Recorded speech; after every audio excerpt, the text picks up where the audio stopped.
Existem muitas testemunhas oculares e evidências que apoiam a versão cristã de Jesus. Então, por que um muçulmano acreditaria na versão islâmica? Então, muitos dos cartazes aqui estão discutindo algumas das percepções da mídia sobre esses temas, como mulheres muçulmanas, jihad. Muçulmanos são imperfeitos, já o Islã é perfeito. Como posso saber que Muhammad é um profeta? Ao ler o Alcorão, vejo que confirma as escrituras anteriores, mas muçulmanos também me dizem isso. Se as escrituras anteriores foram corrompidas e perdidas, como posso saber se a mensagem de Muhammad está de acordo com as revelações passadas? Se eu não posso testar isso. O Alcorão contém mais de 500 fatos científicos. Você pode perguntar, quais são esses fatos? Naquela época não havia microscópio, telescópio, ultrassom ou ressonância magnética. Por isso, o Alcorão faz essa profecia. O corpo do faraó, o mesmo da época de Moisés. Vemos o corpo dele preservado em um museu no Cairo, Egito.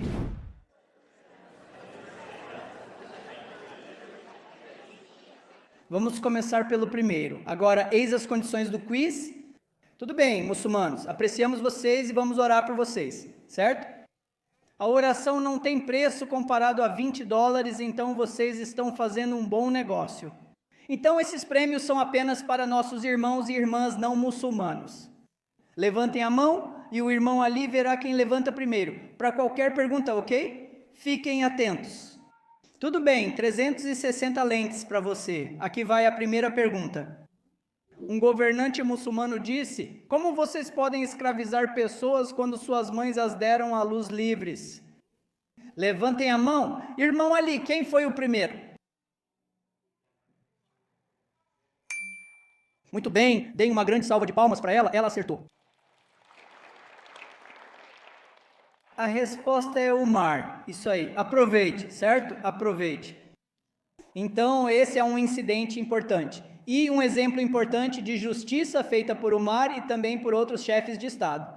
Certo, aqui está a segunda pergunta. Qual governante muçulmano, em 1187, permitiu que os judeus retornassem a Jerusalém após os cruzados, depois de terem sido exilados por 90 anos? Certo, levante a mão. Sim, senhora, tudo bem, ela acertou. Isso aí, pronto. Salahuddin Ayyub, 1187. Um exemplo de justiça, um exemplo de misericórdia e paz. Tudo certo, aqui está o terceiro. Uau, 2 de 2 até agora e outra boa pronúncia. Salahuddin, você é professor de história? Ah, aí está, alguém aí é historiador, né? Tudo bem. Existe uma inscrição em algum lugar, em alguma faculdade ou universidade nos Estados Unidos, sobre a passagem do Alcorão que fala sobre isso? Ó vocês que creem, mantenham-se firmes pela justiça, mesmo contra vocês, seus pais ou família. Não sei, estava só lendo. Quem levantou a mão primeiro? Ela conseguiu, foi para Harvard Direito, certo? Sei que você tentava levantar a mão assim. Quem chegar primeiro ganha, a menos que ela queira dividir o prêmio com você. Ok, estou só brincando, tudo bem, aqui está. Neste livro, havia 5 pessoas mais importantes e quem foi nomeado como a segunda pessoa mais influente da história. Ok? Foi esperto. Você escreve a pergunta primeiro, Ok, eu faço isso. Isaac Newton, você acertou, irmão, tudo certo. Aproveite o vale presente de $20, é bom para você. Ok, não pelo vale presente. Quem era o terceiro? Quem foi o número 5? Buda, depois Confúcio, Jesus, Newton e por fim o número 1, profeta Maomé. Que a paz esteja com ele, tudo certo? Acho que este é o último. Só resta uma carta, então quem já ganhou não levante a mão. Não queremos dar 2 cartas para você. E a última pergunta importante é esta. Mesmo que eu não tenha mencionado, mas só pelo seu conhecimento, me diga um milagre de Jesus mencionado no Alcorão, não na Bíblia. Se você leu aquele cartaz, saberia a resposta. O que você diria? Tudo bem. A mão levantou-se na hora. Tudo bem, você entendeu tudo bem. É isso aí, uma grande salva de palmas para ele, acertou a resposta. Então a resposta completa é: há milagres de Jesus mencionados no Alcorão. Ele costumava fazer pássaros de barro, soprar neles e eles saíam voando, certo? E mais um milagre é que, quando ele era um bebê, ele falou para defender sua mãe. Ele dava vida aos mortos e curava leprosos, doentes e cegos. Mas o importante é que cada milagre de Jesus, ele está dizendo, o Alcorão está dizendo, vem de Deus. Então nós não adoramos Jesus, nós adoramos o Criador de Jesus, que nós chamamos de Alá. Tudo bem, parabéns, todos vocês ganharam muito bem. Eu gostaria que tivéssemos mais prêmios, tudo bem. Agora é hora, aí está, todos os seus jantares prontos. Obrigado a todos. Vamos iniciar a sessão de perguntas e respostas. Então, se puderem, levantem a mão. Se tiverem alguma pergunta, qualquer pergunta, vamos levar o microfone até vocês e aí podem perguntar. Não sejam tímidos. Quando chegaram, conversei com muitos e fizeram ótimas perguntas. Pergunta de vocês. Vejam, se eu estivesse em uma igreja, eu teria um monte de perguntas. Pastor, certo? Então, muitos dos cartazes aqui estão discutindo algumas das percepções da mídia sobre esses temas, como mulheres muçulmanas e jihad. Eu queria saber se você poderia falar mais sobre isso. Obrigada. Muito bom. Vamos dizer jihad, claro. Tudo certo, a irmã está perguntando isso. A percepção da mídia comparada ao que vemos nos cartazes é totalmente diferente. Então, como eu mencionei para você também sobre o que eu vou expandir, é importante para nós não limitarmos nossa percepção sobre outras pessoas, outras crenças. Baseado nas mídias sociais populares, YouTube, você sabe, definitivamente não no TikTok, aliás, certo, ou em outras plataformas de mídia social desse tipo. Porque nós, seres humanos, somos imperfeitos, então, o que eu costumo dizer é, muçulmanos são imperfeitos, o Islã é perfeito. Não julgue o Islã pelas ações das pessoas, por algumas maçãs podres que existem em qualquer comunidade, qualquer raça, qualquer cultura, certo, qualquer fé. Então, se uma pessoa tem um conceito errado sobre jihad, pode pensar que jihad é guerra santa, matar pessoas inocentes, converter pessoas à força, subjugar mulheres. Na verdade, o Islã veio para acabar com todas essas opressões. Então, jihad significa se esforçar para ser uma boa pessoa e trabalhar com pessoas de bom coração para melhorar a sociedade. Jihad significa que se alguém está atacando você, seu país, sua fé, seu povo, sua família, é um direito dado por Deus que você se defenda. Mas mesmo nessa autodefesa, você não pode ferir, tocar ou matar pessoas inocentes indiscriminadamente. E jihad também significa que você está removendo a opressão das pessoas para que elas possam ser livres como seres humanos. Então, no fim das contas, jihad é um termo positivo. Sabe, quando você veio aqui, dirigindo até aqui, vindo para cá, eu diria que você estava fazendo jihad porque queria fazer algo bom. Você tinha boa intenção. Quando vim para cá com a CRAN, o trânsito estava horrível em Chicago, não estava? A gente saiu de lá bem na hora do rush no centro, na rodovia 94, certo? É tipo 1, 2, 3 horas lá, preso lá. Então a gente estava fazendo jihad, lutando contra o trânsito de Chicago. Então jihad significa que você quer se aprimorar. Jihad significa...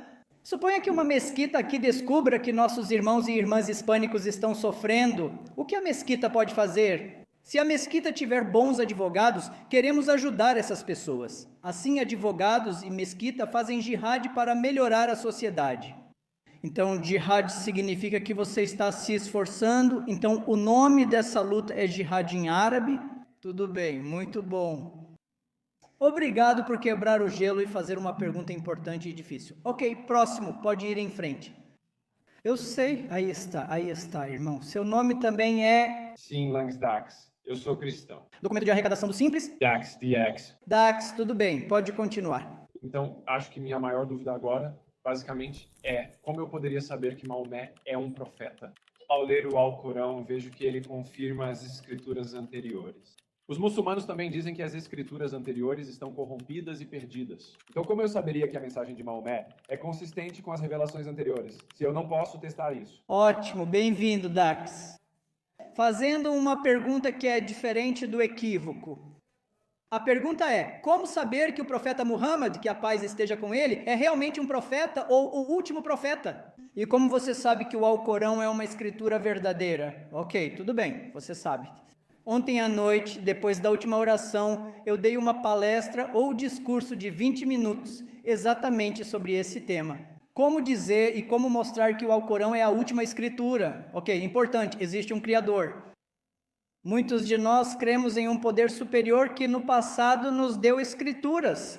Ele deu uma escritura para Jesus, Moisés, Davi e outros profetas, mas eram só para aquela época e para aquelas pessoas. Deus não assumiu a responsabilidade de protegê-las.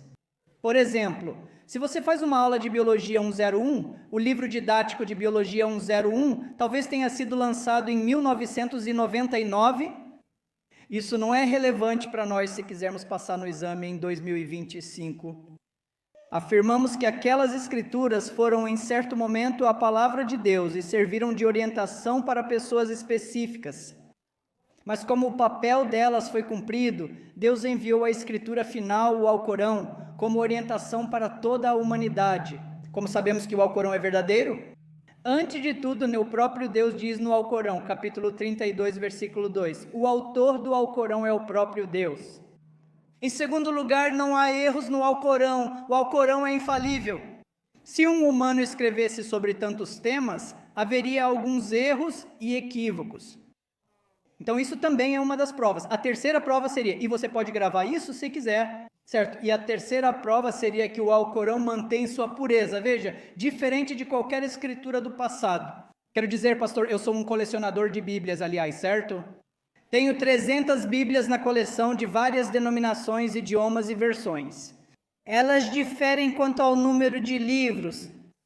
Tenho uma Bíblia católica com 73 livros, uma protestante com 66 e uma ortodoxa grega com 78, certo? E eu tenho 300 assim. E nós temos apenas uma versão do Alcorão. Então há uma. Então o Alcorão foi preservado como nenhum outro livro. Número 4 seria rapidamente que o Alcorão tem profecias ali, profecias sobre pessoas do passado, quero dizer, fatos históricos e profecias sobre o que vai acontecer no futuro. Então a Bíblia fala em Êxodo capítulo 3, versículo 24 em diante. Fala sobre como o exército do faraó e todos eles se afogaram. Esse foi o final do capítulo. O Alcorão, no capítulo 10, capítulo 11, fala sobre como o corpo do faraó seria retirado e seu corpo seria preservado. Então o Alcorão faz essa profecia e depois sabemos que o corpo do faraó, o faraó de Moisés, aliás, vemos seu corpo preservado em um museu no Cairo, Egito. O Alcorão fala sobre a orientação completa para a humanidade, como devemos viver em paz e harmonia. E eu dei alguns exemplos lá em cima. O Alcorão fala sobre soluções para os problemas da humanidade. Quero dizer, se eu quiser pegar o Alcorão e ver quais são as soluções. Sobre racismo, abuso de álcool e drogas, extremismo de direita, homicídio, suicídio e jogos de azar, o Alcorão e o Islã oferecem soluções completas, viáveis, práticas e benéficas. Nós precisamos disso? O Alcorão tem isso. Então, essa também é uma das indicações. E a última indicação importante é que o Alcorão tem mais de 500 fatos científicos. Impressionante, né? Um livro do século VII. Naquela época não existia microscópio, telescópio, ultrassom, nem máquinas de ressonância magnética. Ainda assim, o Alcorão contém mais de 500 fatos científicos que só descobrimos no último século. E você pode estar pensando, vamos lá, quais são esses fatos, alguns desses fatos? Se você perguntar a qualquer cosmólogo como o universo começou, os cosmólogos vão dizer que foi há 13,8 bilhões de anos. Havia uma massa primordial. Após a grande explosão, o Big Bang, formaram-se galáxias, sistema solar e planetas. O que o Alcorão diz? No capítulo 21, versículo número 30, diz: será que os descrentes não veem os céus e a terra? Eles estavam todos unidos e Deus os separou. O Alcorão menciona a rotação e revolução dos planetas e corpos celestes. No capítulo 21, versículo 33, o Alcorão menciona a Terra como redonda. No capítulo 79, versículo 30, o Alcorão menciona a expansão do universo, correto? Nós sabemos disso. No capítulo 51, versículo 47, o Alcorão aborda a embriologia. Após a fertilização, o bebê ou feto é tão pequeno que só pode ser visto com um microscópio. O microscópio foi inventado séculos após o Alcorão. O Alcorão fala sobre a morfologia, a fisiologia do feto, e a ciência moderna confirma isso. Então, 500 fatos científicos sem erros também é uma das confirmações. O Alcorão é a palavra de Deus, tudo bem, mas então a sua pergunta pode ser válida. O que o Alcorão diz sobre as escrituras anteriores? O Alcorão as respeita, mas ainda assim diz que elas não estão protegidas, que foram alteradas. O capítulo 2, versículo 79 e o capítulo 5, versículo 148 do Alcorão dizem isso. Posso te dar várias outras referências assim, não vamos desrespeitá-las, certo? Afirmamos que Deus enviou revelações em certo momento e cremos nelas como foram transmitidas naquela época, mas não nos tempos atuais, quando elas foram alteradas, revisadas e modificadas.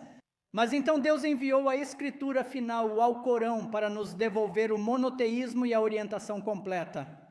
Então, irmão Dax, é isso que o Alcorão diz. Boa pergunta, sabe? Essas são ótimas perguntas. Aliás, temos feito isso todo ano e o nível das perguntas é excelente. Sim. Eu sou o Estevão, também sou cristão. Eu tenho uma pergunta sobre o Alcorão. Pelo que eu entendi, me corrija se eu estiver errado, existem alguns capítulos que foram escritos quando Maomé estava em Meca, alguns quando ele estava em Medina e uma vez quando ele estava em Medina. Alguns deles são abrogados ou capítulos mais antigos do Alcorão quando ele estava em Meca, e como o Alcorão é a tábua celestial, é o eterno, é a palavra de Deus. Estou tendo dificuldade para entender como um livro eterno que não muda, que é perfeito, pode conter abrogações em todos os capítulos. Você pode me ajudar a entender isso? Claro, Steven. Sua pergunta é: o Alcorão tem abrogações de capítulos, versículos, passagens ou princípios anteriores, em comparação com as revelações posteriores que aconteceram em Medina? Seria ótimo se você desse um exemplo disso, né? Assim posso elaborar rapidamente. Vamos para outra pergunta, por favor. Eu não me lembro qual versículo foi abrogado, mas me lembro de alguns dos versículos mais recentes onde ele usou Surat An-Nani. Eu não me lembro em que Surat An foi escrita. Muhammad, quando ele estava em Medina. Ok, tudo bem. Então foi isso que aconteceu, certo? Veja, quando o profeta Muhammad, que a paz esteja com ele, quando ele estava em Meca, o principal ensinamento que ele transmitia ao seu povo era restabelecer o monoteísmo. Não adorem humanos, ídolos ou animais, nem os usem como mediadores. Adorem apenas o Deus de Abraão. Então, por 13 longos anos, foi isso que ele fez, ensinando ao seu povo que eram adoradores de ídolos. Esses versículos em Meca, durante 13 anos, tratavam principalmente da ideologia central do Islã, o monoteísmo. Mas quando ele se mudou para Medina, obviamente agora existe um Estado Islâmico. Agora, as regras e orientações sobre o que é permitido precisam ser definidas agora. Como administrar uma sociedade harmoniosa, justa, moral e unificada. Então, os versículos não foram abrogados, é só que a natureza da revelação era diferente. Monoteísmo, principalmente em Meca e de forma prática. Como viver em paz e harmonia com todas as pessoas em Medina. Então, não há abrogação no Alcorão. Se puder dar exemplos, seria ótimo, mas basicamente foi isso que aconteceu. Talvez você possa ter 1 ou 2 exemplos que vão te ajudar nisso, certo? Então, o Alcorão fala sobre intoxicantes, então a sociedade em Meca, Medina, eles estavam acostumados com intoxicantes, como a nossa sociedade, infelizmente. Mas então, de acordo com Deus, Deus quer tornar a sociedade sóbria, ou seja, levar a sociedade do ponto A ao ponto B. Não é do ponto de vista médico, psicológico ou fisiológico, não é sábio. Simplesmente dar o mandamento dizendo para as pessoas pararem de beber, porque as pessoas vão passar por tremores, e isso não é saudável para elas. Então tem que ser feito de forma gradual. Os primeiros versículos do Alcorão incluem, por exemplo, o capítulo 2, versículo 219. Nos jogos de azar e intoxicantes há algum benefício, mas os danos são muito maiores. Sabe, isso é para pessoas que refletem. Outro versículo no capítulo 4, versículo 43 diz que se você estiver embriagado não deve ir à oração. Deus quer que eles reflitam e desistam aos poucos. O último mandamento, no capítulo 5, versículo 90, afirma que intoxicantes, jogos de azar e adivinhação por flechas são obras de Satanás. Fiquem longe disso. Então, esse veredito final não foi abrogado. É uma maneira temporária de reduzir gradualmente o consumo de quem era grande bebedor na época. Então, isso não é abrogação, mas isso é apenas uma forma sistemática de deixar aquele estado para se tornar sóbrio, consciente de Deus, ativo e pessoas que estão mudando a sociedade de forma positiva. Esse é o exemplo, Estevão, claro de nada. Bem ali, nossa irmã aqui.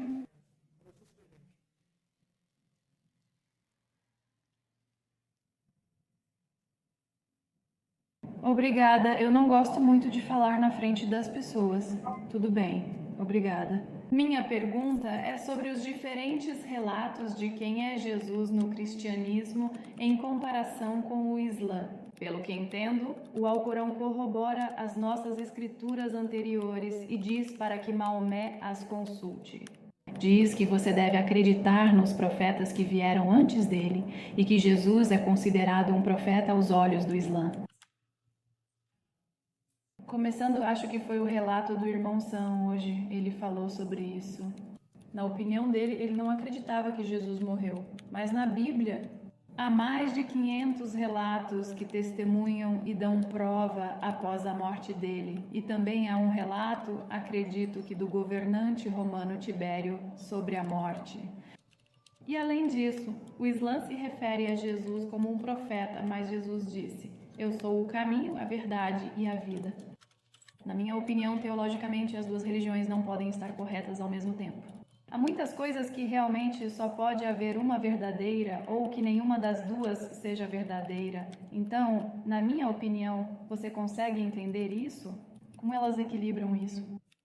Ok, ótimo. Qual o seu nome? Kristen. Veja, Kristen, você é uma boa oradora. Tudo bem, com confiança. Você está tentando formular sua pergunta de uma maneira eloquente. Então, sua pergunta, se eu puder resumir, existe uma diferença entre a versão islâmica de Jesus e a versão cristã ou bíblica de Jesus? Existem muitas testemunhas oculares e evidências que apoiam a versão cristã de Jesus. Então, por que um muçulmano acreditaria na versão islâmica? Talvez por aí, espero que tudo bem, isso é tão importante para nós. Por onde eu começo? Tudo bem. Então, o que dizemos sobre Jesus vem do Alcorão.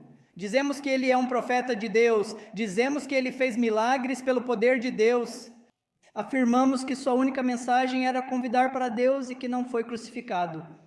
Deus elevou Jesus e afirmamos que ele o enviará de volta.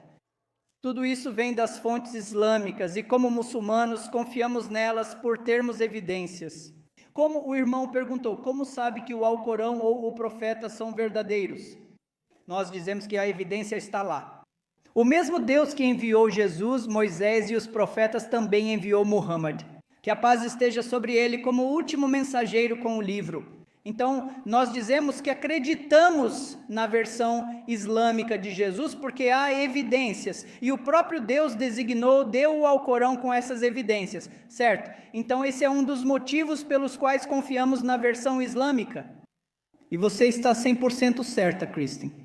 Que ambas as fés não podem ser verdadeiras ao mesmo tempo. Ou ambas estão erradas, ou uma delas está certa. Ambas não podem estar certas ao mesmo tempo. Porque mesmo havendo tantas semelhanças, também existem algumas diferenças, como nós não acreditamos na Trindade, não acreditamos na filiação e divindade de Jesus, não acreditamos na crucificação de Jesus. Então, ou ambas estão certas, erradas, uma delas está certa, ambas não podem estar certas. Então, meu segundo motivo pelo qual confiamos na versão muçulmana é do ponto de vista das escrituras, certo? Vou me voltar primeiro para o Alcorão e depois para a Bíblia, diz.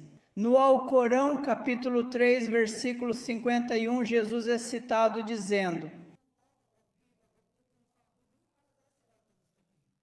a tradução é que Jesus está dizendo que, na verdade, meu Deus e o seu Deus são um só, adorem somente a Ele, e esse é o caminho reto. Então, Jesus está dizendo isso. Então, agora vamos rapidamente para o lado bíblico, e minha evidência seria esta. Se Jesus, de acordo com você, também é Deus, e o Espírito Santo também é Deus, e o Pai também é Deus, então isso é uma trindade. O Islã fala sobre monoteísmo absoluto, o cristianismo fala sobre a trindade, com todo respeito. No entanto, quando você olha para o Antigo Testamento, todos os profetas falaram sobre monoteísmo absoluto. Nenhum deles disse que Deus é 3 em 1 ou 1 em 3. De Gênesis até Malaquias posso te dar as referências. Gênesis capítulo 17, versículo 3. Abraão, ele adorava um só Deus. Isaías, Moisés. Você sabe, o primeiro mandamento dos 10 mandamentos fala sobre a absoluta unicidade de Deus. Você sabe, Deus é um só. Não há outro Deus além de mim. Não faça imagens esculpidas, unicidade absoluta. Mesmo no Novo Testamento, Jesus falou sobre isso, como eu dei a referência, Marcos capítulo 12, versículo 28, Jesus, ele disse, o Shema, ouve, ó Israel, o Senhor nosso Deus é um só. E então ele também mencionou, apontando para os céus, em João capítulo 17, versículo 3, que tu és o único Deus verdadeiro e Jesus enviado por Deus. Então há uma distinção entre Deus e Jesus. Esse é o segundo motivo. O terceiro motivo é que Jesus é considerado profeta tanto no Islã quanto na própria Bíblia. Por exemplo, quando ele multiplicou a comida e 5.000 pessoas comeram, as pessoas disseram, aqui está um profeta entre nós. E Jesus disse, pelo menos 4 vezes, indicando que ele era um profeta de Deus, como em Mateus capítulo 13, versículo 57. Ele disse, eu sou um profeta. Lucas 13:33, ele afirmou, sou profeta. João capítulo 4, versículo 44, eu sou um profeta. Marcos capítulo 6, versículo 4. Jesus afirmou, sou um profeta. O Alcorão e a Bíblia também dizem isso. Por fim, o irmão Ali pediu que eu pare. Vamos, Sabiel. Para finalizar por último, mas não menos importante, uma das principais diferenças é sobre a crucificação. O Alcorão fala sobre a crucificação, capítulo 4, versículo 157. O Alcorão diz, eles dizem ou se gabam que mataram Jesus o Messias, o filho de Maria. O Alcorão diz, eles não o mataram nem o crucificaram, apenas lhes pareceu assim. Deus elevou Jesus até si mesmo. Qualquer um que discorde disso está seguindo nada além de conjecturas. Então, o que dizemos é que havia muitos grupos nos primeiros tempos do cristianismo que não acreditavam na crucificação, e havia pais da igreja que escreviam contra esses grupos, questionando, como é que vocês não acreditam na crucificação? Sabe, até mesmo nessa primeira epístola de Pedro fala sobre isso. Os discípulos estavam em pé aqui, Jesus estava ao lado deles, e então na cruz estava outra pessoa, e Jesus estava rindo. Sabe, o que vocês estão fazendo? Então, existem outros evangelhos que não entraram na Bíblia atual, que não falam sobre a crucificação. Por último, mas não menos importante, certo, sobre a crucificação, só para argumentar. Mesmo que a crucificação tenha acontecido, tudo bem. Jesus morreu na cruz. Como isso traz salvação para nós? Se minha mãe ou pai morressem na cruz, não é minha salvação, aliás, salvação minha é responsabilidade pessoal. O que eu faço é o que eu assumo. Isso é justiça. Qualquer pessoa inocente morrendo pelos meus pecados. Isso não é justiça aos olhos do Islã. Então, de qualquer forma que você olhe para isso, do ponto de vista do Alcorão, do ponto de vista bíblico, do ponto de vista histórico, do ponto de vista racional, nós dizemos que a versão islâmica de Jesus é verdadeira, mencionada no Alcorão, dada por Deus, e é assim que eu diria que devemos apreciar quem foi Jesus.